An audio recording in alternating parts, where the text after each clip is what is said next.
தாய்க்கு முதற்கண் வணக்கங்கள். ஏடு தூக்கி பள்ளியில் இன்று பயிலும் பையன்தான் நாளை நாடு காக்கும் தலைவனாய் விளங்கப் போகின்றான் என்று கூறிக்கொண்டு, என்னை போன்றோரை, ஆன்றோரை, சான்றோரை, என்னை வாழ வைத்த தமிழகமே, உங்கள் அனைவருக்கும் என் முதற்கண் வணக்கங்கள் ஆகட்டும் என்று சொல்லி தலைப்பிற்கு நுழைகின்றேன். தாருங்கள் தங்களது கால்களே. மாபெரும் சபையினிலே நான் பேச வந்திருப்பது சரித்திரத்தை பற்றி.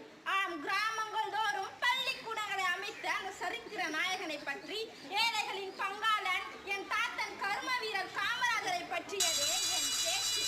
அவ்வளவு நினைக்காதீர்கள். கர்ம வீரர் காமராஜர் அவர்கள் 1903ஆம் ஆண்டு ஜூலை திங்கள் 15ஆம் நாள் விருதுநகரில் பிறந்தார். இவருடைய தந்தையின் பெயர் குமாரசாமி, தாயார் சிவகாமி அம்மையார். இவரது இயற்பெயர் காமாட்சி.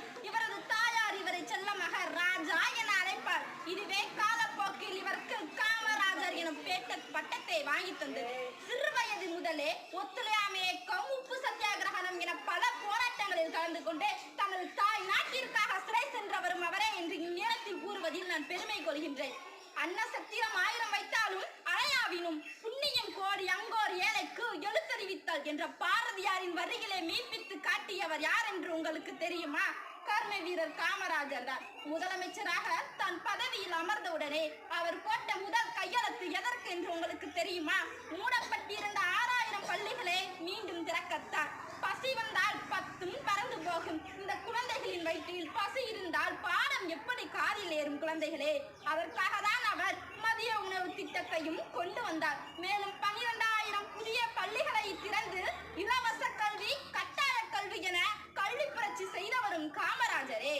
கல்விக்கு மதிப்பளித்த கையாலே தனது உழவுக்கும் மதிப்பளித்தவர் அவர். உழவுக்கும் தொழிலுக்கும் விதையிட்டவரும் அவரே.